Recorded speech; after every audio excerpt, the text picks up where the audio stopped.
Hi, I'm Talissa. And I'm Rachel, and this is Transatlantic Crime, a true crime podcast that covers stories from each side of the pond. Every week, we will both cover a separate story with a running theme. Disclaimer, this podcast will contain swearing and details that some people may find offensive. If you are of a sensitive disposition, listener discretion is advised. Welcome to Transatlantic Crime. So close.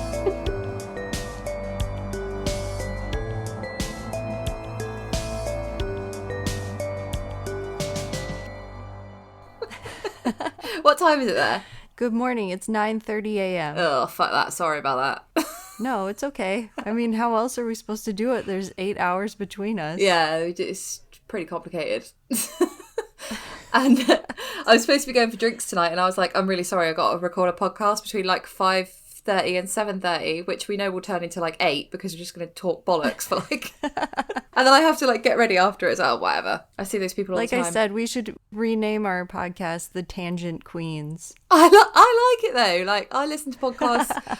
I listen to All Killer No Filler, and it's basically all filler, and it's brilliant. Yeah, I was on Reddit, and it was like Unsolved Murders or something, and someone got on the topic about my favorite murder, and they were like, I hate it so much, they just talk about their lives. Fuck off then. Listen to any other of the billion free podcasts, like, whatever. Right. Well, I've had loads of people that say they like hearing about my sad little life, so whatever.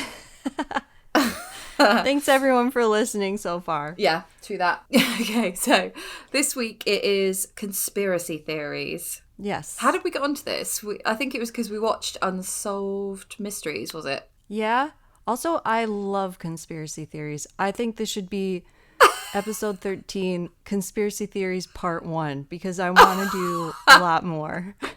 I have to say, like, I don't believe in conspiracy theories full stop, because they're so convoluted. So many things have to go right for that to be the case. Like, I totally agree. Yeah. But, you know, they're just so, like, psychologically, like, how do people... Well, my story is pretty straightforward, and it's probably true. The conspiracy theory is probably true. I'm into that. But there's outlandish ones, you know, especially about, like, 9/11 or... The moon landing. Classic. School shootings. Yeah. The school shooting ones, they can fuck off. Like... I hate those. What's wrong with you?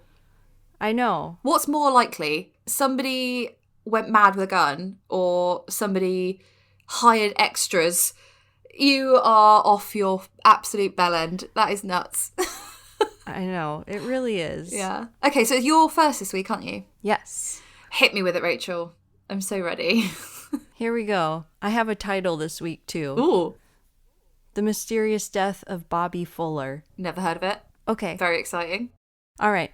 Bobby Fuller was born in Baytown, Texas on October 22nd, 1942, the middle of 3 boys. As a young teen, inspired by Buddy Holly and Elvis Presley, Fuller began writing and playing his own rock and roll music, forming a 4-man band with ever-changing band members, the only constant being the bass player, his young brother, Randy. That sounds like every band ever, though, doesn't it? I know. I hate you. Get out the band. You make your sibling be in it so you can boss him around, but nobody else in the band wants to be bossed around. He lives with you, so he's just like, I guess I'm still in the band then. Right. I can play bass, so I guess I'm in it. Yeah. So in 1961, aged 19, Bobby built his own studio in the den of his parents' 3-bedroom, 2-bathroom home. And before long, he began recording music and working with local bands. He soon became popular in El Paso, Texas, for opening a teen club called Rendezvous, where his band, The Fanatics, were the house band. He seems like a wheeler dealer. I'm into it. Yeah, just think like 1950s, 1960s Texas rock and roll, rockabilly. Yeah. That's what he was like. Yes, please. Also, on my very long road trip from Minnesota back to California this week, I listened to a lot of Disgraceland. Yeah. So I think it influenced how I wrote the story this week. Okay. And you said, well, that was the only thing Will would let you listen to. Is it because it's not too stabby? Well, accidentally, I turned on an episode. It was about the Beach Boys. Yeah. And, Manson stabbings. Yeah. Yeah. He went into full detail. What's his name? On Disgraceland. He went into full detail about how Sharon Tate died. Yeah, that was a nasty one. And I wasn't expecting it because I was like, oh, Beach Boys. Oh, it'll be fine. Wouldn't it be nice if we were older? Yeah. The jolliest. And then it got to that part, and Will and I were just sitting in the car silent, listening. And you've been driving for 3 days. He's like, she's about to stab me. Yeah. I was like, sorry. I was watching a programme about OJ, which I will not stop banging on about on social media. And Vince was watching it, and I was like kind of explaining bits to him and stuff. But he didn't really have a choice because he walked in as it was on. So you can't walk in and go, right, turn that off. Like, it's not his house. So yeah. So he walked in and he was like, oh, you know, like trying to be polite and act interested. And then it just showed a picture of like Nicole Brown on the floor, like completely savage. Nothing was blurred out. I was like, fuck. I was like, sorry. I was like, that's a bit rich even for my blood. Never mind. Still, it's like you can't not expect that kind of thing when you're in the watching house. Something like that. Or yeah. When I'm in the house, that's probably what's going to happen. Just don't look at the TV. All right, back to the story. Yeah. By 1964, Bobby and his band set their sights for Hollywood, and they, along with the Fuller mother, Lorraine, moved to Los Angeles. Also, side note, Lorraine had an older son. He was older than Bobby, and he was killed in like a mugging, wow, a robbing incident. So she was very wanted to keep a close eye on the rest of her boys because she was worried. I was going to say, that's super supportive, moving to LA. Yeah, so they moved to LA. The band were promptly signed by Bob Keane, owner of Del-Fi Records, who was noted for discovering Richie Valens. He kickstarted the career of Sam Cooke, and he produced a lot of surf music and things like that. So he was kind of successful. It was just that easy, wasn't it, in the 40s? You just show up. Just show up. I know. Just go to LA and find a manager and you're good. I'm here to You'll follow have my screaming dream. Fans in no time. Yeah. Done. So Fuller's band were now called the Bobby Fuller Four, and their popularity rose in Hollywood, where their clean-cut look stuck out among the hippie, shaggy bands that were a dime a dozen in LA at that time. Dime a dozen, bet they were. Think like Charles Manson and those kind of people were rolling around in LA. Yeah, also, sorry, can I just interrupt you with a story of today I went to a park in Bristol and there was a guy and he was looking after a big group of kids like for an activity or some sort of activity thing, and he was wearing like, you know, those trousers that are just like, they're like harem pants basically. They're really baggy in the crotch. Yes. Like Yes. So he had those on and then like a sort of tie-dye vest, and he had white dreadlocks, and he was telling the kids off because they had dropped his crystal ball on the tarmac and scratched it. What? And I was That definitely sounds like Bristol. I was just like, what the fuck? Is he a plant? Because that's just silly now. It was ridiculous. Did someone hire him to be an extra while you were walking through the park? He was like, as well, he was like, oh, you shouldn't have dropped it on that tarmac. You scratched it now. Like, really serious. To be fair, crystal balls are expensive. But you would know. I do. Side note, I produce a psychics podcast. Oh, so, yes. Oh, my God. I so need to listen to that. yeah, if anyone needs a podcast producer, that's me. That's Rachel. Come on. Girls gotta eat. It's called Psych in the City if anyone wants to check it out. Fucking subscribe now. I am doing it. In 1966, they came out with the song. It's a very famous song. You'll know it. I Fought the Law. What? And that entered them into the top 10, and it turned them into teen idols. Oh my God. Who, like, did the Clash cover that or the Who or? Yeah, they'd covered it first. So it was written and performed first by the Crickets, which were Buddy Holly's band. They did it after Buddy Holly died, and then they passed it along to the Bobby Fuller Four. Oh my God. And then that's what made them pretty famous. Wow. And then after that, a bunch of people covered it. The Clash, Yeah. Bruce Springsteen, Green Day. Ugh. Don't. Oh my God. Sorry, another sidebar. I've got to tell you this because we've had some fan mail. Oh, Right? What? Well, basically, Wait, are you talking about the no, not the hate mail. Who No, were pissed off? no, not that.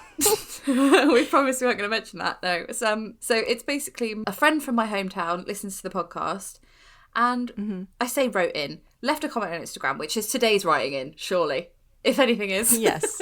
I mean, we Yes. don't have a post box. He commented on our episode 11, which was about The Who and about Yes. Teddy Kennedy.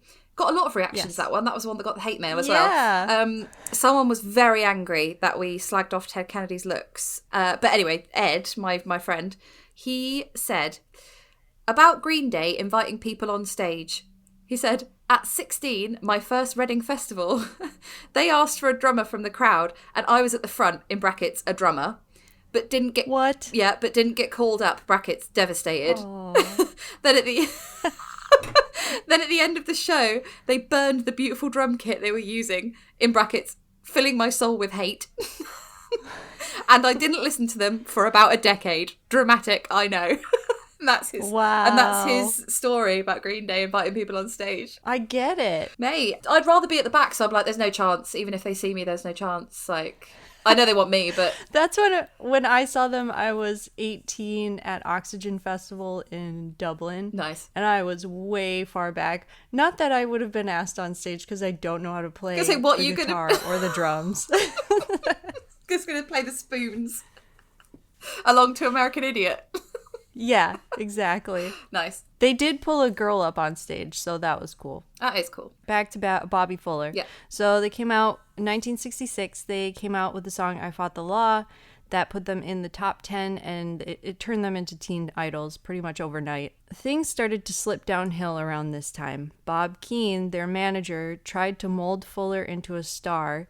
He pushed the band into a grueling tour schedule, and he created dumb marketing gimmicks for the band, which included a cameo in the Nancy Sinatra movie The Ghost in the Invisible Bikini. Okay, there's a bit to unpack there. So, Ghost in the Invisible Okay, Ghost in the Invisible Bikini doesn't sound like the best film, but Nancy Sinatra's a big deal. She's in The Sopranos, if you remember. Yes. She's the elder daughter of Frank Sinatra and Nancy Sinatra. So that's confusing because the mum is called Nancy and the daughter's called Nancy. Oh, She's currently 80 years Under old, so she's Sinatra. still alive. yeah. Still alive and kicking. Yeah. And she lives But in so Jersey. she was in the... Oh, okay. What, Jersey in England? No. Jersey, like Oh. New Jersey. Okay, New Jersey. What the fuck is that accent? But yeah, in the 60s, there were so many of those kinds of movies where it was just really like The Ghost in the Invisible Bikini, just titles like that, where it was just teen movies where people would be dancing on the beach being like, hey, you're cute. I'm trying to figure out whether a ghost in an invisible bikini is sexy or not. Like, I can't see anything, but supposedly you are. You could see just, But the bikini's invisible, What? and so are you, technically, so I can see yeah, nothing. a ghost. So what's the point in saying it has an invisible bikini? Because It's just naked. Well, if it had an actual bikini, it would just be a floating bikini. Well, we should start a podcast about 1960s movies. Well, I could start off and That tell you that were- one sounds shit, so... But yeah, like the Beach Boys did it. The Bobby Fuller band stood in the back. They were a band in the background. Yeah. And they just played along while the scene was going along, which is what a lot of bands did at that time. I don't think that's a crap marketing gimmick. I included that one because it was just kind of funny. That's a but hilarious there were just name. other ones where, yeah, and Bob Keane would just like really overproduce and overdub, and he tried to get Barry White to sing on one of their songs, and he was just being really controlling of them. Yeah. Around this time, Bobby also began experimenting with LSD, which was legal at that time. Oh dear. Which further pushed him away from his bandmates. And Fuller reality. began feeling... Yes. Fuller began feeling stifled and alienated from the rest of the band. He didn't gel with the new pop look they were going for, and he wanted to stick to his Texas roots and sound. There were rumors of him going solo or even moving back to El Paso to continue running the teen club Rendezvous. So their song got really popular. He wasn't very happy with the way they were being projected. Not long after the release of their hit song, things took a turn for the worst. In the early hours of July 18th, 1966, which the week that this episode comes out will be the week of July 18th. Oh my God, that's spooky. Yeah. Fuller received a phone call and left his Hollywood apartment in his mother's blue Oldsmobile. It was like 2 a.m. Mm-hmm. Also, the apartment was right in Hollywood, right off the Hollywood Walk of Fame.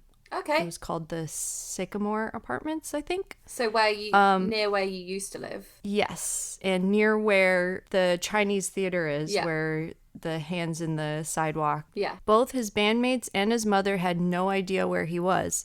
He was supposed to make an important meeting that morning, and it wasn't like him to skip out on appointments, especially related to his music. He took his career really seriously. His mother kept returning to the parking lot of her apartment, hoping to see Bobby drive up with her car. So just imagine Lorraine already stressing out because one of her sons died already. Yeah, this is a living nightmare for her, isn't it? Yeah. Later on in the afternoon, after his bandmates were looking for him, they had rescheduled the meeting a couple of times because he never turned up. And his mom just, kept going back to the parking lot hoping to see him drive up. Fuller's body was found sprawled on the front seat of the car, a gas can nearby. His body was doused with gasoline. The car had been in the parking lot outside the apartment for 30 minutes before his mother discovered the body. Shit. Bruises covered Fuller's arms and body, prompting speculation that he had been beaten or dragged.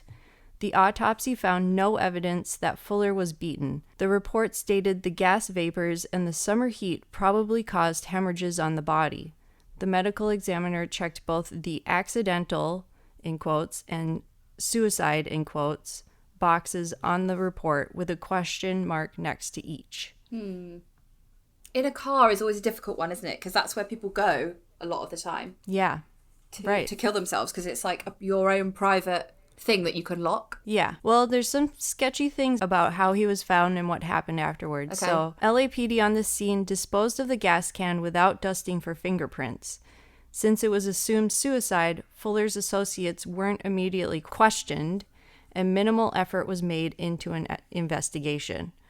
Multiple newspapers heavily implied that he died by suicide. The LA Times reported, musician Robert Fuller, 23, was found dead on the parking lot at his Hollywood apartment house with a plastic hose in his hands leading to a gasoline can, which I don't think was true. No, that's not how you said it at the first bit. Yeah, there's more about how his mother found him and how they reported it. Yeah. Were completely different. Okay. While the police and press assumed suicide, his family have always maintained foul play. He was not suicidal and was on the rise for superstardom before his death. He had lots of plans, too. He was going to buy his bandmate's Ferrari. He was planning on telling people he might go solo, stuff like that. The many questions surrounding Bobby's death has led to a range of conspiracy theories.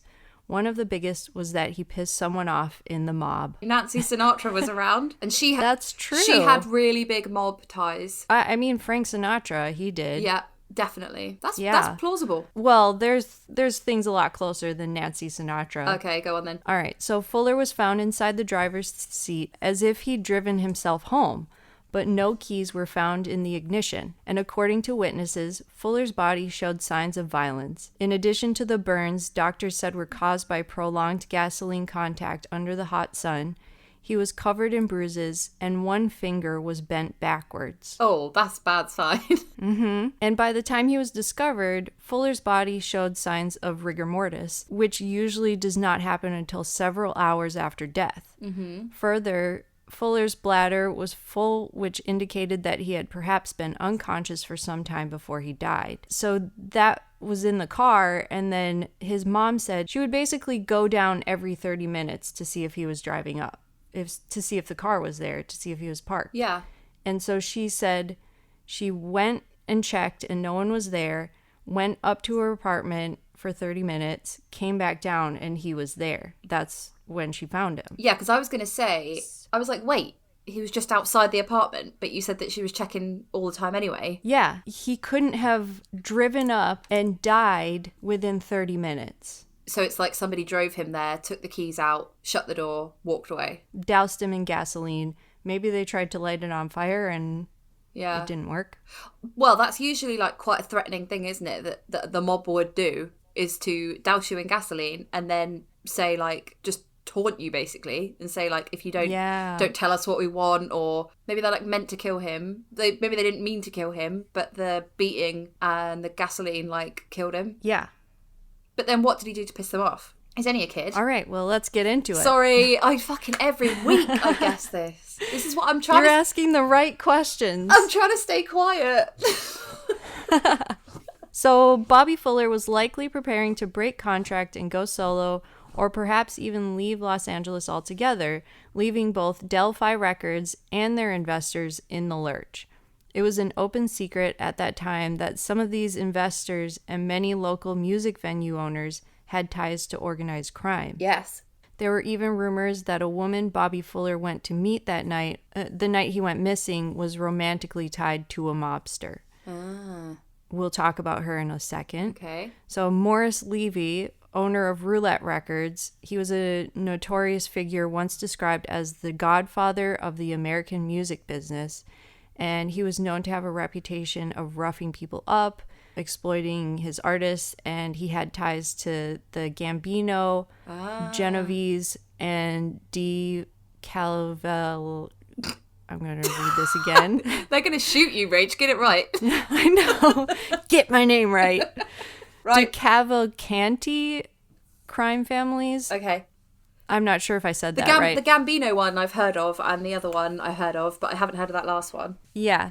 So he had ties to them, and he was one of the investors in Del-Fi Records as well. Yeah. So he's just known to be one of those typical mob guys. I'm obsessed with a mob, mate. Love it. I know, it's so interesting. The Sopranos is crazy. Like, if you haven't, I know you've watched Sopranos, but like, if anyone out there hasn't watched Sopranos, what the fuck are you doing? Turn this off and go and watch Sopranos, and then come back when you've watched Sopranos. Oh my gosh, it's so good. I've watched it 3 times all the way through, and I want to watch it a 4th. Have you? Yeah, I want to watch it a 4th, and I can't justify it because I want to watch it with Vince, but he doesn't understand the accent, so I have to like find one with good subtitles. And oh man, yeah, the subtitles are like automatically generated on Amazon, so they're just like they're not even words.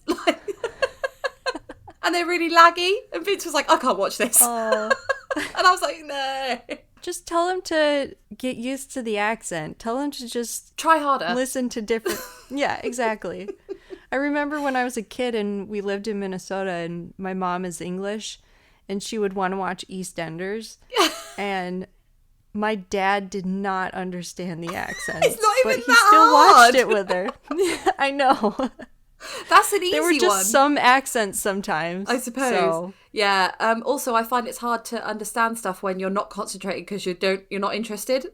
that might be part of the problem. That's true. Which I don't want to consider because I want to watch the fucking Sopranos again. Yes. So this guy is a mob guy. He beats people up. Yes, and then also so the girl that Bobby might have been connected to. So.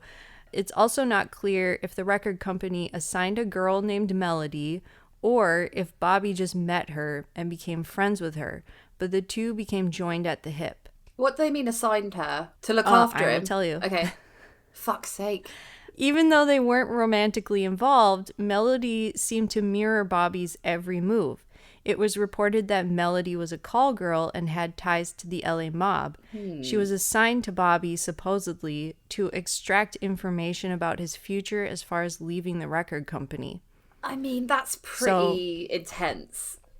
I know. I would possibly believe it, but it also seems really petty of a mob to do that. But then the mob can be petty. Yeah. So. And I suppose if she's just hanging around, they're like, what are you doing hanging around? Let's give you a job. And there were different places that said she was a call girl and a sex worker. And I really don't think that she was. I just think that she just hung around with the band and knew different people. And bit of a roadie, maybe she like, was kind of groupie. Yeah. Yeah. And with the mob. So maybe like a mob groupie. Mob roadie.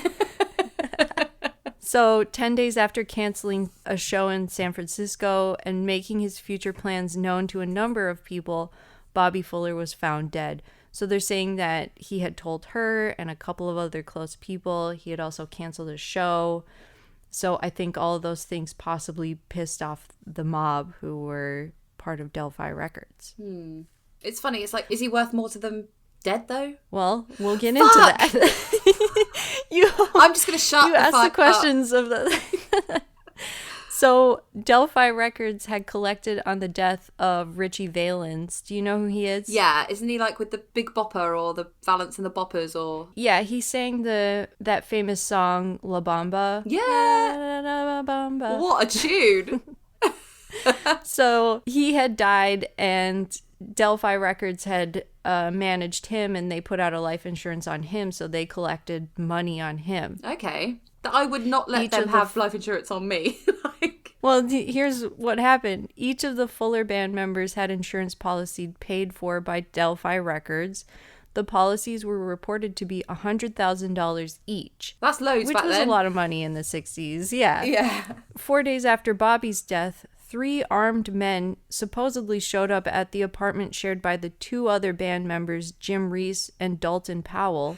They hid from the gunmen, and the next day they called Delphi and had them cancel the insurance policies, and they left town. Well, yeah. Also, when you said 3 armed men, I really thought you meant a man with 3 arms. I was like, whoa. 3 men, comma, armed. Yeah, 3 men with arms, guns. So yeah, to answer your question, the band, after Bobby Fuller died and they had been threatened by 3 armed men,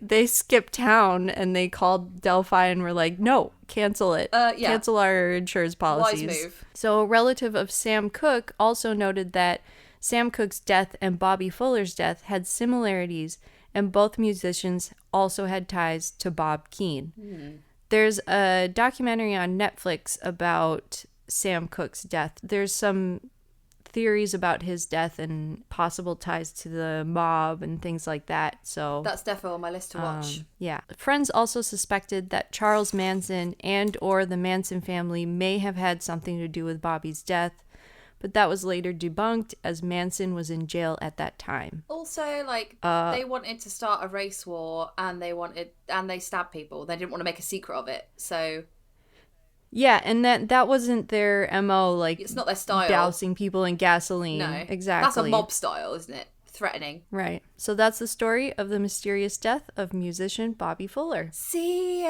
that was great, but like, there's no answers, you know? It's the same with the unsolved. It is that conspiracy theories are basically unsolved mysteries, but I think this one's pretty straightforward. What do you think happened? I do think it was the mob. There's a book that came out. It was called I Fought the Law. And it was about this. And the writer kind of makes a good case about Morris Levy because their brother, who's still alive, and he still talks about this and how there needs to be justice and things like that. Well, good luck. He said that it was a show that they were at, and Randy Fuller saw Bobby Fuller talking to Bob Keane and another guy. He didn't know who the other guy was, and he didn't think anything of it. But then when the writer of the book showed him a picture of Morris Levy, like years and years later, and he didn't know who it was still, and she asked him to like point him out in a picture, and it was him, and she thinks that that was the person who was kind of tied to all this. I was gonna say, but I was on a run of interrupting you and ruining your story, so I didn't want to like chip in again. But one of the things that I was gonna say, which I probably should have said because it wasn't one of the theories. You mentioned he liked LSD. What Yes. if it was just a bad trip? But then, Well, that is a theory, but a lot of his family and friends said that he was too focused on his career. so he just proper And dabbled. even though he was doing LSD, he would still turn up to meetings because he was really serious about his career, and he was he wasn't happy at the time, but he wasn't suicidal. No. So there is a possibility that he had a really weird LSD trip, but I still don't think the way that he was found would promote that. I think- because it means that somebody did something to him, you know? Yeah, that's an anti-drugs campaign theory because getting beaten and having gasoline poured over you, if you watch The Sopranos, that's their MO. Like, Exactly. Tie you to a chair, fuck you up, like threaten, break your finger. break your finger back, yeah, threaten you, like what for? Like sometimes it could just be like disrespect. Like they're just really proud and like they won't let anybody fuck them over. Like, and if they let someone get away with fucking them over, that makes them look weak. So they're like proper militia, can't let things go. This is just an example of a conspiracy theory that is probably closest to the truth. Yeah. Okay, that was great. Thanks. I'm definitely going to watch that Sam Cooke documentary as well on Netflix, because that might be one that Vince might be interested in as well, because it doesn't seem too murdery. It's a bit music. Like, I try and sneak stuff in, you know? Yeah. Oh, do you like Sam Cooke? Let's watch this documentary. By the way, he dies. I've pressed play. Yeah, I've just finished watching that OJ documentary, and oh my fucking god, it's so good. It like starts off like OJ's youth, then it because it's 5 episodes, and it starts off in OJ's youth, then it goes to his like college football career, and I didn't know he had a first wife. Like, he had a wife before Nicole, who was black, and then that's like another reason that he did very well at trial, is because they had 8 black female jurors, and he was seen as like a bit of a race traitor, because he hung out with all white people in Beverly Hills. He had a white wife, and he left his black wife with his children to like just abandoned her basically when he got rich and stuff. So they just had very little sympathy for Nicole. And it's also got what's she called, Marsha Clark in it as well. Oh yeah. It's so good. Like, I saw some footage of her just saying like to basically her partner, like her lawyer partner, not her partner, a journalist comes up to her and she's like, can I just punch him in the fucking face? She's just so... I love her. I know, I love her too. She's just so pissed off with people like harassing her as a result of it. So good. She has a podcast too. I know, and but I don't know if it's moved. It's called like Case Closed with Marsha Clark or something. No, not Marsha Clark, obviously. Yeah. Anyway, yeah, her podcast. I've only listened to like 6 episodes of it, and I can't see any more. Maybe she only did like a series, which is such a tease, because they were so good. I know. It's like there's a podcast that I really loved and it just stopped. Oh my completely. God. That's what people are going to say about ours. No, we'll do it till we're 45. We're never going to stop. Yeah, I think it was called The Mystery Show or something like that, and it was really good. The host of the podcast would solve really weird mysteries. Like there's an episode of How Tall is Jake Gyllenhaal? What? Because I know it's so dumb, like when you read it or hear it, but it's a really interesting episode because she talks about like how Hollywood exaggerate people's, heights or like stature, physical appearances, in order for them to get jobs and blah blah blah. Yeah, like Tom Cruise has blatantly got some Cuban heels on at all times. Oh my gosh, all the time. One built-up shoe. He is constantly got insoles. Yeah, but I would recommend that podcast, but I hate that she just stopped, and I would always check back to see if she was going to do more. Mate, that's what I do. And she's just, and it's just she's not just there. moved on from it. It's just not there. I know. So sad. Maybe it'll come back. No, it won't. Yeah. Okay, so do you want to hear my story this week? I do. I'm excited. Are you? You better be. Yes. I love conspiracy theories. You do. So let's get into this. Okay, so I think if we say that the moon landing is the biggest conspiracy theory in America, this has got to be the biggest conspiracy theory in England. Can I guess? Yeah. Is it Princess Diana? It is. Yes. Okay. It's quite long, but I wanted to give a bit of background because that gives the motives as to why loads of people think it's a conspiracy theory. So, Diana Frances Spencer was born into the British nobility on the 1st of July 1961 and grew up close to the royal family on their Sandringham estate, which is in Norfolk, which is east of England, and it's really flat and there's loads of lovely beaches, and it's a really gorgeous place to live. Yeah. So the youngest daughter of Earl John Spencer and Frances Shand Kidd, that her parents got divorced when she was 6, and this strongly affected her. When she was 17 in 1978, she moved to London, where she lived with flatmates and took on various low-paying jobs. So basically, she didn't mind getting her hands dirty. Prince Charles was dating Sarah Spencer, Princess Diana's sister, and that's how he met Diana. So 13 years later... I did not know that. Yep. He's a lot older than her, which I didn't know either. Yeah. 13 years later, in 1980, Diana and Prince Charles began dating. When they started dating, he was 31 years old and she was 18 years old. That's a big gap. Yeah. You sound like you're fine with it. No, I mean, I'm not, because 18 is like, you're just an adult. Yeah. Like, how much do you know? You know nothing and you're dating.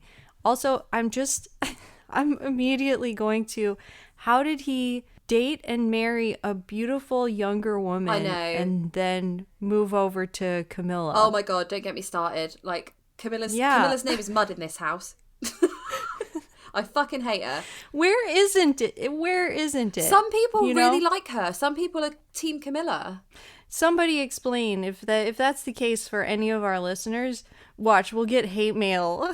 I don't care. Bring it line on. of the Ted Kennedy. Bring it on. I like when I read that hate Explain. mail. When I read that hate mail, I was like, do you know what? It just proves you listen. Yeah. So I don't give a shit. Thanks for listening. It made me feel like a real podcaster. So Diana became noticed by the press in 1981. She was 21 when Prince Charles proposed. And at the time of the proposal, Prince Charles and Diana had been on 12 dates together. So they really didn't know each other. I wonder in terms of like royalty if that's a lot, Yeah. or if that is, because sometimes people would marry each other after meeting the first time. Yeah, it's kind of like an arranged royalty. marriage almost, without it being Right. called that. They like Yeah. matchmaking you. Also, what did they do on their dates? Did they go bowling? No, Did they had to obviously go behind closed doors or in like the special part of the restaurant or whatever. I mean, he's the future king. Yeah. He's the future king of England. I know he's not that he's not Exactly. that great looking, but that's still pretty flattering. Yeah, Especially to an 18-year-old. So basically, I think the reason that she was chosen and they like pushed her to marry him, pushed him to marry her, was because she at that time was reportedly a virgin. She'd never had a boyfriend. Okay. They saw her as somebody that was very unspoilt, and that's appealing to them. Whereas Camilla Parker Bowles, because she was called Camilla Shand, and then she married Andrew Parker Bowles, which was like the love of her life, and she had got around a bit, and everyone in that circle knew that she had, so they were like, you're really not queen material, basically. So sorry, my story kind of highlights that. So it says Prince Charles was actually in love with Camilla Shand, who didn't share his feelings for her and was hellbent on marrying her true love, Andrew Parker Bowles, which she did in July 1973. Heartbroken, Charles was under a lot of pressure to get married, and so his and Diana's wedding took place at St. Paul's Cathedral and made her Princess of Wales. The couple welcomed their first child, Prince William, in 1982, and then their second, Prince Harry, in 1984, who were then second and third in line to the British throne. So, as Princess of Wales, Diana was expected to complete royal duties on behalf of the Queen and represent her at functions. The British public loved her. She was beautiful, shy, compassionate, and she never hesitated when interacting with the people that she was helping. The charities she worked most on included children's charities, but she later became known for her involvement with AIDS patients and campaigning for the removal of landmines. She also raised awareness and advocated ways to help people affected with cancer and mental illness. She is famously pictured hugging and holding hands with people who had cancer, HIV, and AIDS, something no one else in the royal family would ever have done, especially in the 80s when people were extremely prejudiced against HIV and AIDS sufferers, believing you could catch the disease by simply touching someone. In a royal family known for being stiff, cold, and standoffish, she was warm, relatable, and welcoming. Aww. Yeah, there's lovely, there's pictures of her with basically, full-on anti-bomb gear on, walking through a fucking field that's just been cleared of landmines. Yeah. She just does whatever she wants. That she. I'm just glad that her sons had someone like that as their mom to look up to. Oh my God, it's so sweet. I've obviously done a lot of reading around it, and it says that she took them to school herself, and that had never happened before in the royal family. She was a really hands-on mum, whereas the rest of the royal family literally just had nannies to do all their work for them. So she kind of didn't fit in. And Diana's marriage to Charles suffered due to their incompatibility and extramarital affairs on both sides. So Camilla and Prince Charles reportedly began having an affair in 1986. Their affair became a major source of conflict in the marriage, as Diana knew he'd always loved Camilla and the two were forbidden from marrying. So then Diana and Charles separated in 1992 and they divorced in 1996. And then 2 years after their separation, in 1995, Diana took part in a famously open interview for the BBC current affairs show Panorama. When asked about Prince Charles' affair with Camilla Parker Bowles, Diana famously quipped, "Well, there were 3 of us in the marriage, so it was a bit crowded." Wow. She also confirmed her affairs, and this was not well received by the royal family. I can't remember his name now, but she had an affair with a polo player, and he looks the spitting image of Harry. So there's also rumours that Harry isn't Charles's son. Yeah. So kind of like Khloe Kardashian. Oh, is there rumours she's not? There's rumors that she's not Rob Kardashian's. There's rumors that she is OJ's. Fuck off. You didn't know that? Do you know what? Now you're saying it like it because she's the only one that visits him in prison or something as well. What? That's what I heard. She's the only one that she either visited him or called him in prison. But then the calls are recorded, so... Yeah. There's just, like, if you look at her when she's really young, you could see similarities possibly. But if you look at Nicole... They also address it... I can't believe we're talking about the Kardashians, but... but they address it in their show where she's like... Really? I think she's trying to tell her mom that she's going to take a DNA test or something, and... Because there's just rumors that the mom slept with OJ. You're calling your mum a liar by saying that. Yeah. And also, like, if I recall, doesn't she not like OJ, the mum? They were good friends. Really? With Nicole and OJ. I thought... They were in a circle together, so that could have happened. I don't know. Because there's, it's like an American Crime Story, OJ Against the People or something. Yes, and it's got that's really good. Yeah, it's got Ross from Friends plays Rob Kardashian, and in that I thought that what is the mum's name? I can't remember, but anyway, the mum. I'm both really glad that I can't remember her name and also really pissed off that I can't remember her name. But anyway, in that particular show, she is really angry at OJ after the death of Nicole, and she says to Rob Kardashian, like, he fucking did it, like, how can you be friends with him? Yeah. So I don't know if that's complete, like, editorializing or if that actually happened. I think it is, because I think that they asked the Kardashians to give their 2 cents for that show. Oh, really? So usually when that happens, then they put them in a good light. Yes, that would make total sense. Anyway, so after the divorce, the press attention on Diana, which was extremely intense before, got even more hectic as everyone wanted to see what she would do next. And in the weeks leading up to her death, it seemed that Diana had found true happiness with Dodi Al Fayed. So he is the millionaire son of Egyptian business owner Mohammed Al Fayed, who owns Harrods in Knightsbridge. Do you want to tell people what Harrods is? Because I don't think people who aren't from the UK know exactly what Harrods is. So Harrods, it's a big department store in London in Knightsbridge, but it's basically like a tourist attraction because it's so posh. Like, they have all the best stuff in there. Like, it's completely premium. Like, you can get like Harrods crackers for Christmas, like, you know, the crackers that you pull. And but they're like $100. Yeah, a cracker, and it'll have like a silver fucking oyster spoon or something in it, like ridiculous gifts that you would never use. Yeah. And like celebrities will ask, like, there's a story of like Michael Jackson. Yeah, just goes in there and goes, "I'll have one of everything." He shuts down the whole store and buys whatever he wants, and yeah, it's just very rich. It's for rich people. It is for rich people. It's got like a toys department as well, which has like gigantic bears that are like $3,000, and just it's the most opulent like thing ever. So yeah, so Mohammed Al Fayed owns that. He also owns a lot of hotels as well around the world. He's just kind of a property tycoon kind of thing. But yeah, so The pair moved in similar circles and had seen each other at polo events and film premieres in London's West End. However, it wasn't until July 1997 that Diana and Dodi started a relationship during a luxury summer break in the south of France. Like, she lives the life. Throughout the summer, a carefree 36-year-old Diana was pictured relaxing with 42-year-old Dodi, who had reportedly broken off his engagement with an American model to be with her. She was pictured lounging on the deck of the yacht with Dodi, kissing and cuddling him. The pictures of them kissing were sold for more than £1 million around the world. She was hot property in terms of, if you got a picture of her doing something or anything, the papers want to see it. Like, people had a thirst for knowing what she was up to.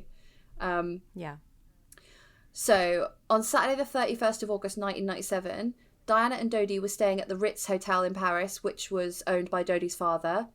They'd stopped there en route to London, having spent the preceding 9 days together on board Mohammed Al Fayed's yacht Jonical on the French and Italian Riviera. Like, what a summer. Yes, please. I know. I could never get to that point. No, but like, can I have a go on your yacht? Yeah. They had intended to stay at the Ritz for the night, but there were about 30 paparazzi around the front door, so it was just getting a bit much. So there's a guy called Henry Paul. Well, he's French, so it's Henri, so it's probably Henri, but I'm not going to do that. So I can't say that. So Henry Paul, the deputy of security at the Ritz, had been instructed to drive a hired black Mercedes-Benz in order to elude the paparazzi.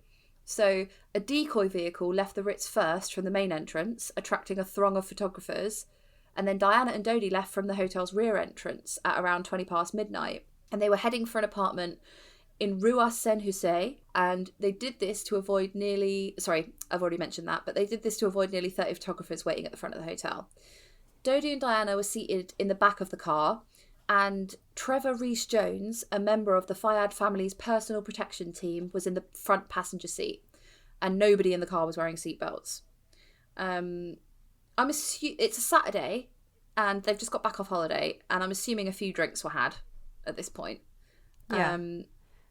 So were seatbelts like a big thing back then? Not really. Like, I kind of, this is 1997. I remember when I was a kid, you could get away with not having your seatbelt on, but then it got to a point where people were like, you have to put it on or you get fined by the police. It wasn't put it on or you'll be thrown from the car if we crash. Like, right. I don't think people quite realised until there was, well, in England anyway, there was a advertising campaign. There was a really famous saying in it, and it was like, Sophie knew her killer or something. And basically it was somebody in the back seat wasn't wearing a seatbelt, and they were thrown forward in a crash and like smacked the person in front, and then that person died as a result of that. Yes. Did you have that same campaign? Right. No, I only saw it because when we moved to Ireland, then it showed it there. That was on TV all the time. Yeah. It was really jarring too, because it was horrible. Like, in America, we had already been past that point where everyone was wearing seatbelts. It wasn't like a huge thing to, it wasn't like a public service announcement. Yeah. In the 90s, we had already been through that. So that's why I asked about you guys. Yeah.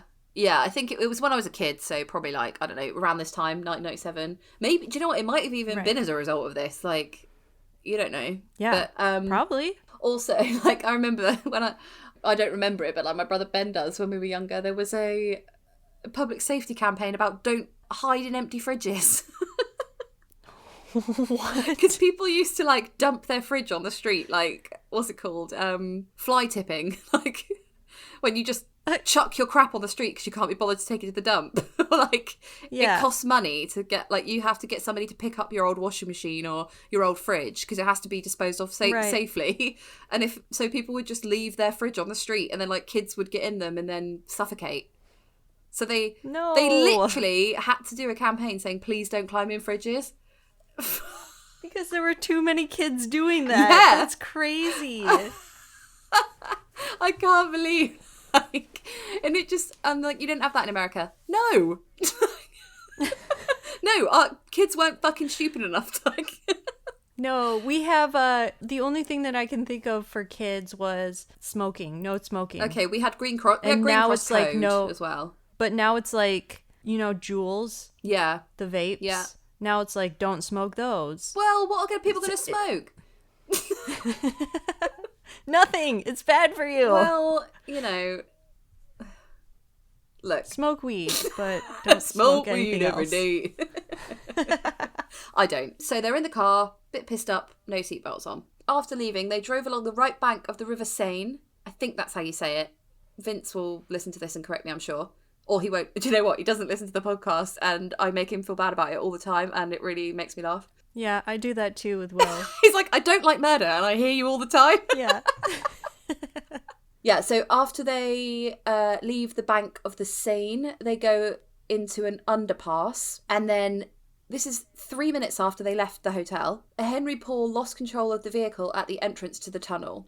The car struck the right-hand wall and then swerved to the left of the two-lane carriageway before it collided head-on with the 13th pillar that supported the roof. The car was travelling at an estimated speed of 65 miles per hour. This was just over twice the speed limit in the tunnel. It then spun and hit the stone wall of the tunnel backwards, finally coming to a stop. Weren't they also being chased by paparazzi? Yes, they were. So that could have been why they were speeding up. Yes, so they were being chased by paparazzi, and he was told to get away from them. But, Right.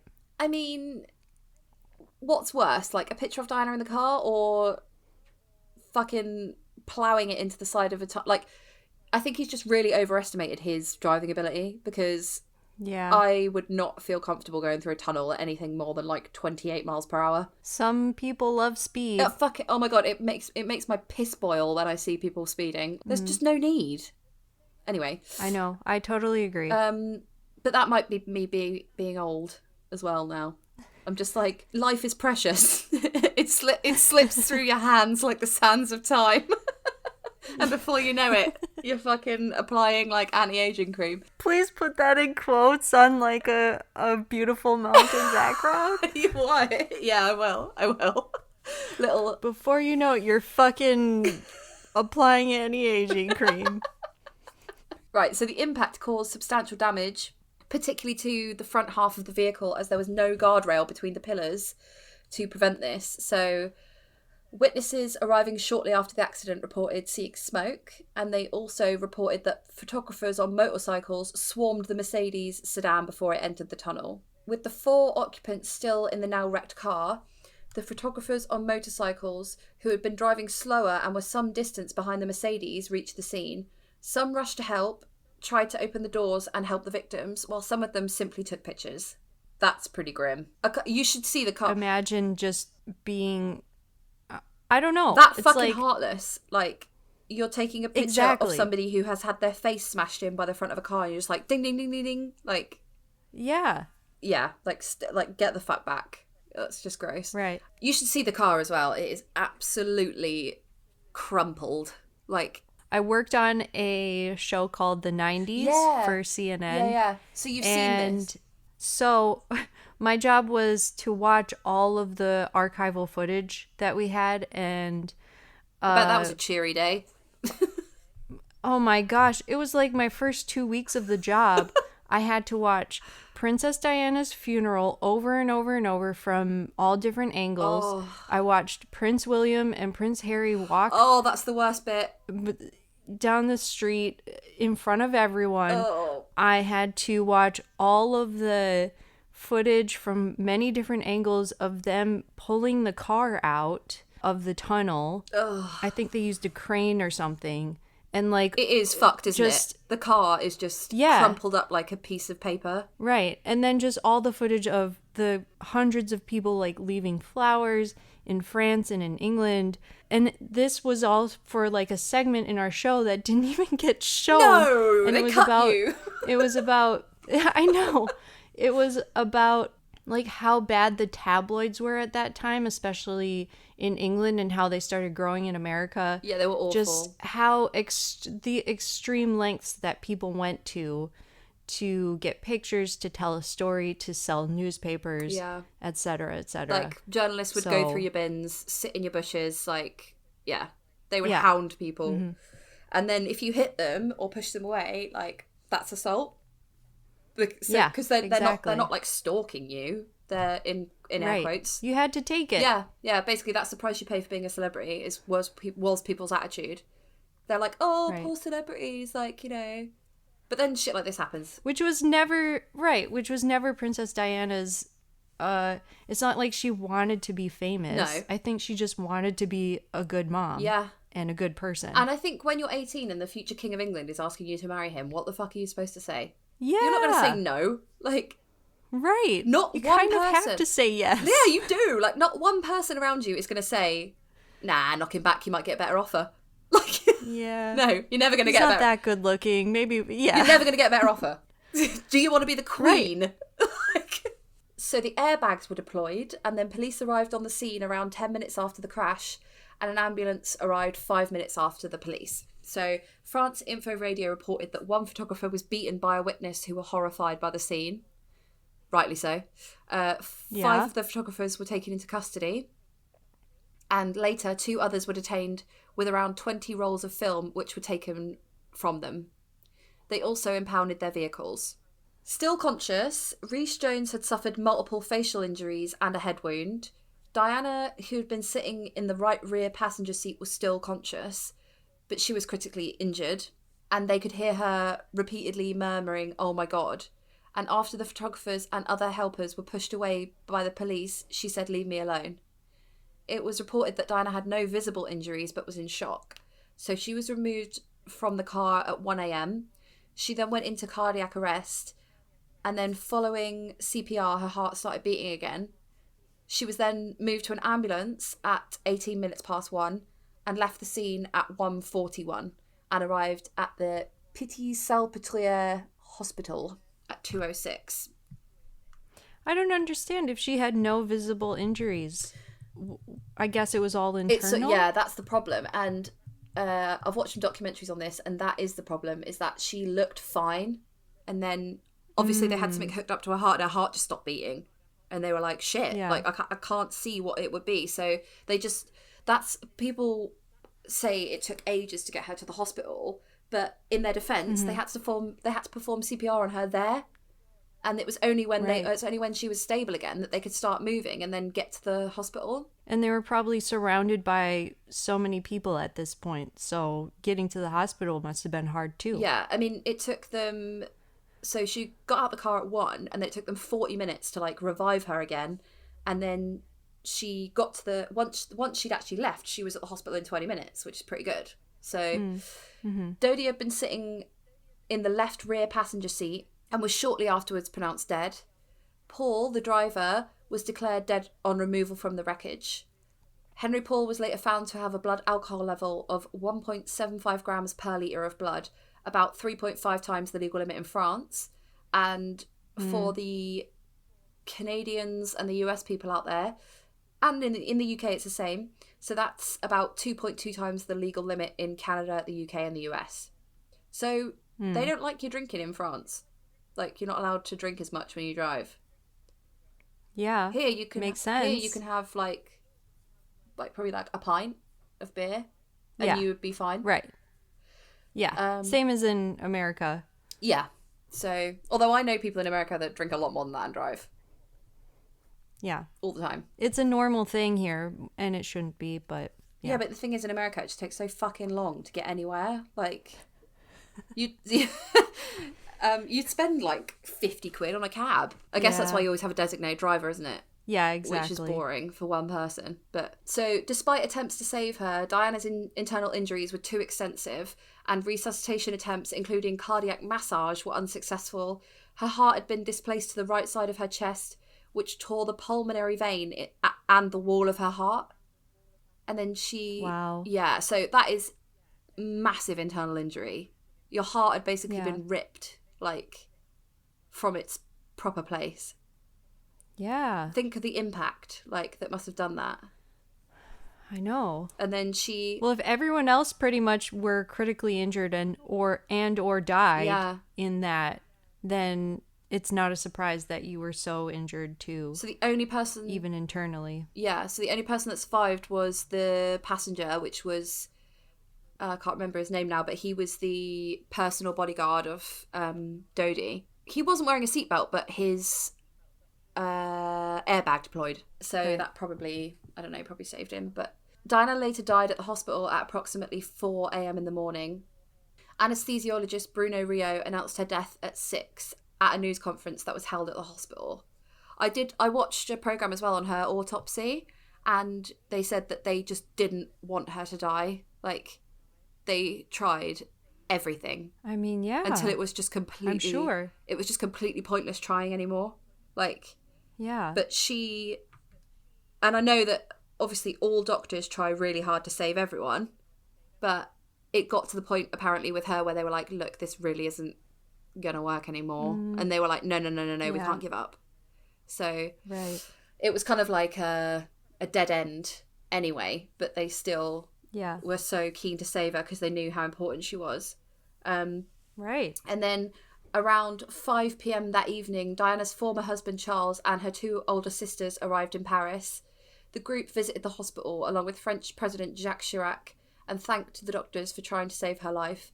Prince Charles accompanied Diana's body home on Sunday. Her body was taken to the Hammersmith and Fulham mortuary in London for a post-mortem examination later that day.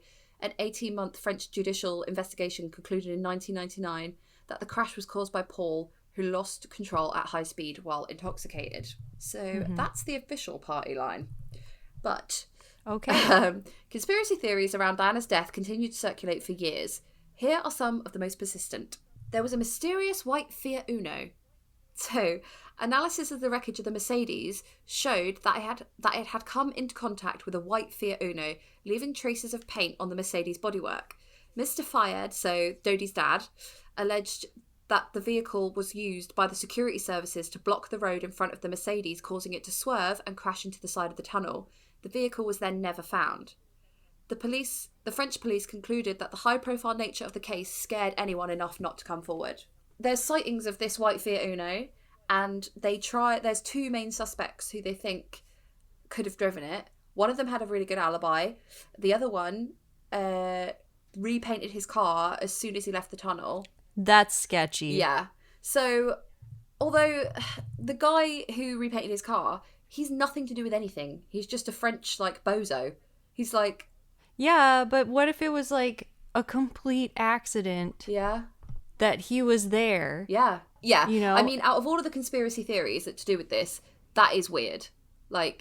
Yes. That should definitely have been dug into further. And it's proven in that there's paint on the bodywork. So it's not just secret service stuff that could, that's just sort of pulled out of someone's arse. There is actually paint on the car. And people did see a Fiat Uno, a white one. So yeah, that's definitely what to think about. Lack of CCTV images. So Mr. Fayed stated in 2003 that there were about 10 video cameras en route taken by the Mercedes, including one on the entrance to the tunnel itself. But there are no recordings from any of these for the night in question.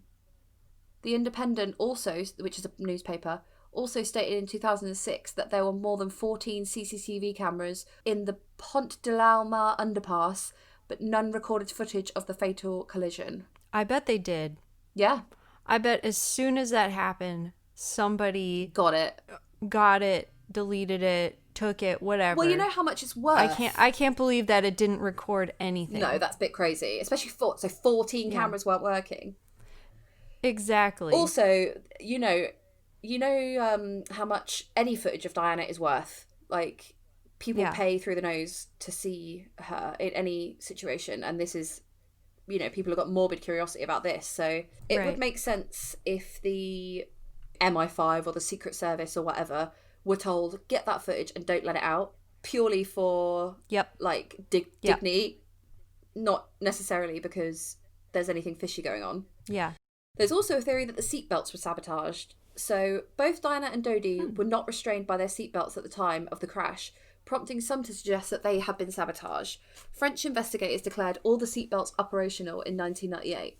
There was some media discussion in April 2006 suggesting that Diana was a faithful seatbelt user, and therefore the fact that both her and Dodi's seatbelts either failed or were not used was sinister and might suggest sabotage. Her sister, Lady Sarah McCordale, later said that Diana was religious in putting on her seatbelt.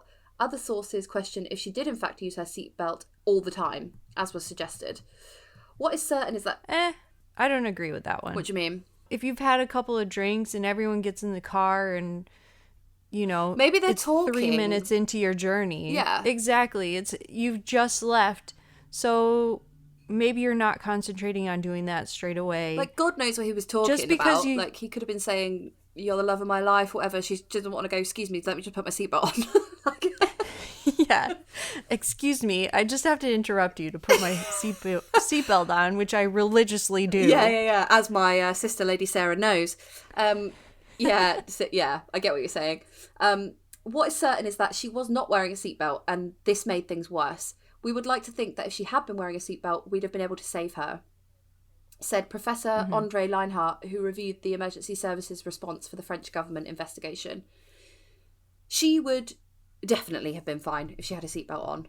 Like, not fine, but the heart thing would not have happened. Right. And everyone in the car wasn't wearing a seatbelt. So it's weird that no one did. I don't know. You'd think it'd be a mix. Like, that's what I think. Like, A, it wasn't a thing. It wasn't that important to wear seatbelts. B, they were probably all drinking.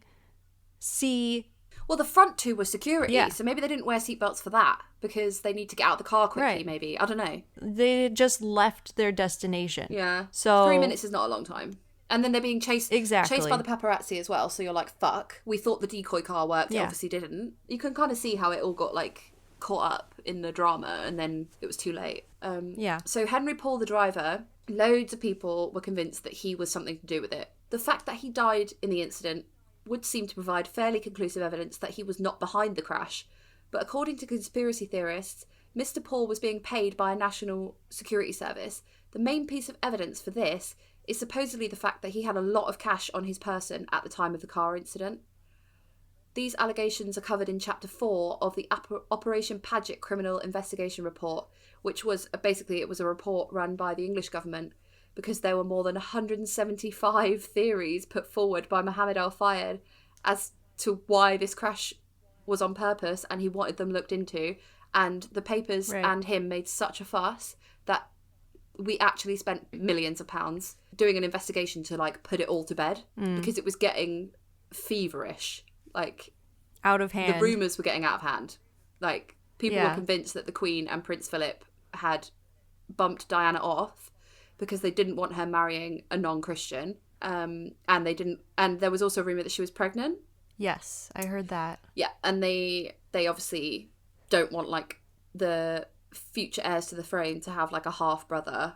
Yeah. So Mohammed Al-Fayed claims that Henry Paul was working for MI6 and that they set him up. The inquiry found no evidence that Henry Paul was an agent for any security service. So he was just a guy who was driving and drinking. Yep. Another allegation concerns the reliability of the blood tests carried out, which indicated Henry Paul had been drinking before he took controls of the car. The French investigators' conclusion that he was drunk at the time of the crash came from an analysis of blood samples 3 times above the French legal limit. This initial analysis was challenged by a British pathologist hired by Al-Fayed. In response, French authorities carried out a 3rd test, this time using the more medically conclusive vitreous fluid from inside his eye. Yeah, which confirmed the level of alcohol measured by blood and also showed that Paul had been taking antidepressants. Okay. So theorists assert that Paul's blood was inconsistent with his sober demeanour, as captured on the CCTV of the Ritz that evening. Professor Robert Forrest, a forensic pathologist, said that an alcoholic like Paul with a higher tolerance for alcohol would be able to appear more sober than he actually was. The families of Dodi Fayed and Henry Paul did not accept the findings of the French investigation. People even said the blood samples were plants and not from him. So on December the 9th, 2009, it was reported that DNA samples were established genuine by comparing them with samples provided by Paul's parents. That theory got so far that they had to prove the French had to prove they weren't lying by doing 3 blood alcohol tests, all came back the same. Sorry, two blood alcohol tests all came back the same, and then they had to stick a needle in a dead man's eye and then get out some juice and say, yeah, no, definitely.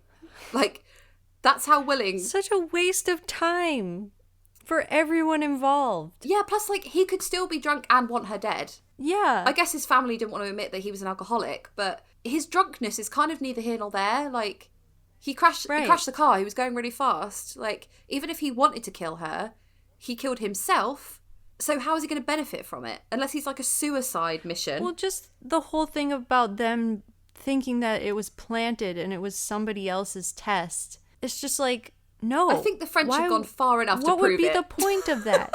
Exactly. What would be the point? They were like, right, give us his of planting someone else's test. Yeah, like give us the parents' DNA, and we will prove that it's him. Yeah. And also, if you don't trust that test, why do you trust the third one? Right. You obviously think they're liars to begin with. Yeah, it's so... I'm not joking, this got really out of hand. My stepdad is completely convinced that the royal family killed Diana. Anytime her name is uttered in my house, like, he's like, yeah, Queen killed her, didn't she? I'm like, did she? Yeah, so in conclusion, under English law, an inquest is required in cases of sudden or explained death. A 6,000-page French investigation had already been carried out, but the report was never published. On the 6th of January 2004, 6 years after Diana's death, an inquest into the crash opened in London in response to speculation that the deaths were not an accident. The police investigation reported its findings in December 2006. They found that the crash was solely the fault of the driver. He was intoxicated and speeding in a small tunnel, and none of the occupants were wearing seatbelts. Diana's injuries were consistent with that of a car crash victim and nothing else. Mohammed Al-Fayed also said that he would accept the verdict and abandon his 10-year campaign to prove that Diana and Dodi were murdered in a conspiracy. Diana was 36 years old when she died. Her death caused an unprecedented outpouring of grief in the United Kingdom and worldwide, and her funeral was watched by an estimated 2.5 billion people. And that is the story of the conspiracy theory of Diana and Dodi. Wow. That was good. Yeah, do you know what? It's just something that I heard, and I was like, do you know what? I'm going to dig into this and see why people believe it. What do you think? I think he was pissed and crashed the car. Yeah. I think for the royal family, like, of course, life is easier with her gone. What's the point of the royal family? Well, okay. Why does your stepdad think that the royal family killed her? What would be the point of doing that? So, I'm not sure he even knows, but the reason that the royal family would want her dead, as far as I can see, is that they are, if you've watched The Crown, they are not keen on divorce, like, at all. Basically, Prince Charles, right. so Prince Philip and the Queen have been married for like fucking 70 years or 90 years or something ridiculous. Yeah. And he cheated on her all the time. Like, you just do not get divorced if you're... Right. It just doesn't happen. And there's conspiracy theories... Sorry, side note. There's conspiracy theories against him. But he's just dead. Connected to, like... the and they wheel him out. Like, this... He's just a skeleton. Have you seen him? He looks like fucking Nosferatu. Yeah. He's so old. I haven't heard that he's dead, but there's conspiracy theories. It's all connected to, like, you know, Prince Andrew, Jeffrey Epstein, the Clintons, the Bushes, the Reagans. What have the Bushes done? I didn't hear anything bad about them. George Bush Sr. is supposedly in the same circle as the Reagan, or Ronald Reagan, and I'm sure Prince Philip. And back in the 80s, you know, they're a bit... I forget what it's called, and I really wanted to do it too. It's about, like, child Dolphin House or whatever. Something like that. There's a house called Dolphin. That's what it's called, but apparently there's a house called Dolphin House that they all go to and, like, abuse kids, and it's all secret. And yes, they've got, like, a secret hideaway in London. Basically, is the rumor. Right, and there's one in, like, America, and there's supposedly recordings of them doing a ritual in a forest somewhere. Also, you're like, and apparently there's an island, and they take a plane there, and there's girls there, and they abuse the girls, and oh no, that actually happened. Right. Like, so when it sounds outlandish, and I really, like, no, it's not. I know. I really wanted to do that conspiracy for this. That's why I want to do a part 2 of conspiracy theories. And maybe a part 3 and a part 4. Okay, we'll do a little rotation of some more horrible stuff, and then we can come back to this. Oh, you were talking about divorce. Oh, sorry, yeah, they don't like divorce. So, Charles, as you probably know, Charles is now married to Camilla, which is what he fucking wanted all along. So, that's unbelievably cheeky, I think. I know he's the king, but I don't think you should be able to marry that woman. But also, as Camilla... Why did you pursue that? Or why... The brass balls on Camilla is ridiculous. Yeah. Like, you cheeky bitch. I know. Yeah, and And that- apparently Diana confronted her about the affair as well and was like, I know what's fucking happening, don't lie to my face. Camilla would come round and they would have dinner and stuff, like, as a small group of friends, but Camilla and Charles were in that group and Diana wasn't invited. He was like, what, she's my pal? Like, she's just my mate. And it's just ridiculous. There's something, I saw this meme or something the other day, and it was like, does your dad have a woman pal? Because if she End of does, story. that's your new stepmom. Yeah, it's like just any guy who's like, oh yeah, don't worry about her, she's my best friend.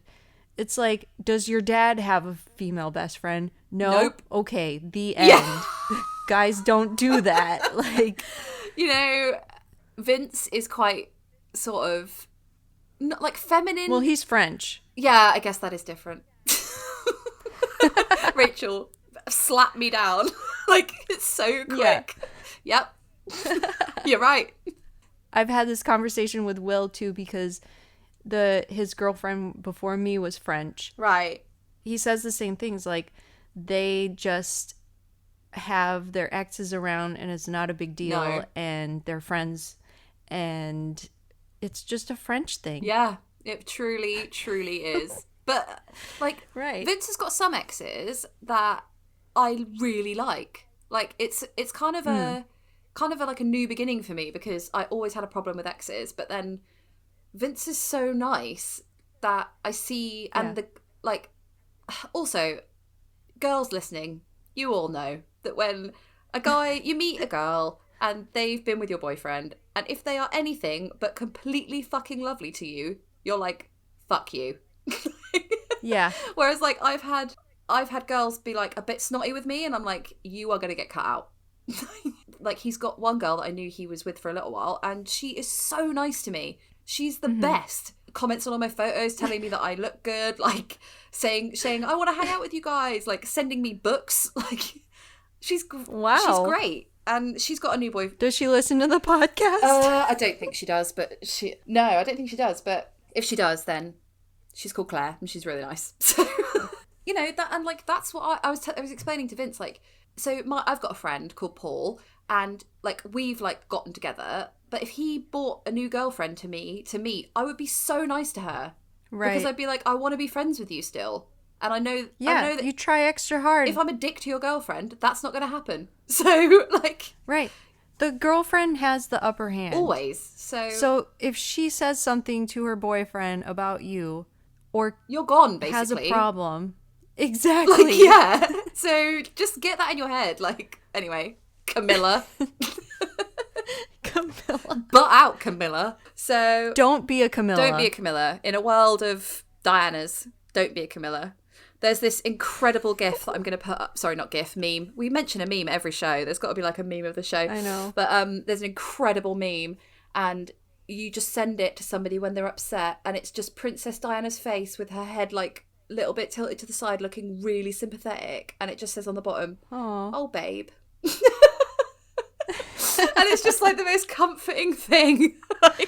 Aw. So yeah, I'll pop that up when the theme of the show like is revealed. But yeah, I really enjoyed that, actually. It was, and that's also quite a nice break from just pure hammers to the face, which we sometimes do. So what are you going to do with the rest of your day, Rach?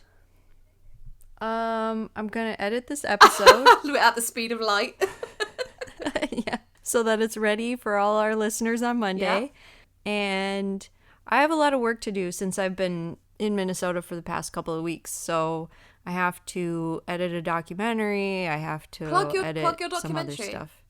I just did a short documentary a couple of weeks ago with all the protests going on, and I went and interviewed a guy who he's the dad of one of my friends.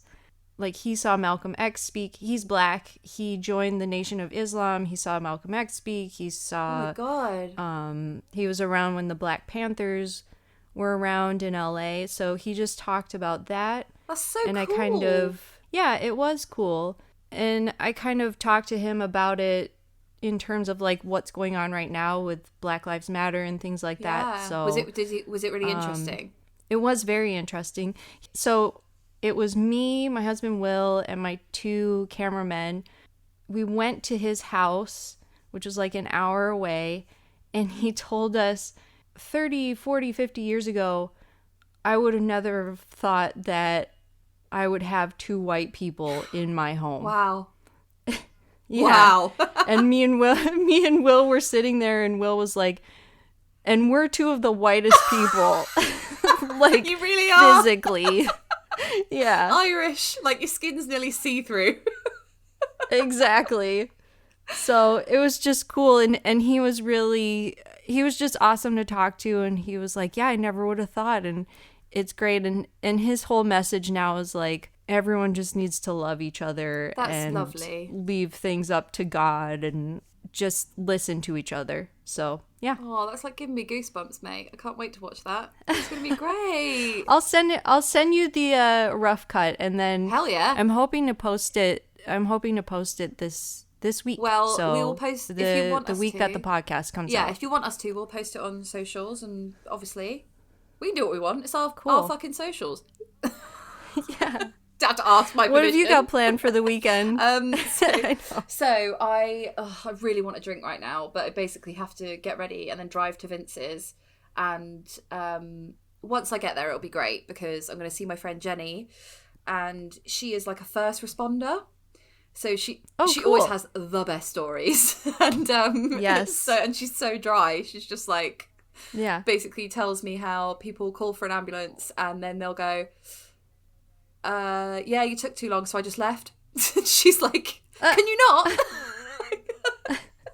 Where are you? Yeah. She's like, hello, the ambulance is there. Yeah, I just shot off. She's like, that's cool. Can you not do that, please? Yeah, it's really, really fun stories. So yeah, I'm gonna go and see her, which will be lovely. That's awesome. Yeah. Get a short story from her. I will. and retell it next And week. I know she listens as well, so oh, cool. Yes. Hi, Jenny. Hi. See you in a bit. From last week. Okay, Rach, well, lovely as always. This is like our catch-up time as well. Talk to you next time. Like, I don't think people don't get that. That's why we talk so much shite. Yeah, that's why there's so many tangents in our podcast. So sorry about that. But it's fun. Okay. All right. I'm not sorry. Right, mate. I will speak to you later. All right. Bye. All right, bye. Thanks for listening to Transatlantic Crime this week. If you liked what you heard, please rate, review, and subscribe. And if you'd like to follow us on social media, you can find us on Twitter at TransatCrimePod, Instagram at Transatlantic Crime, and on Facebook with Transatlantic Crime Podcast. Thanks, bye.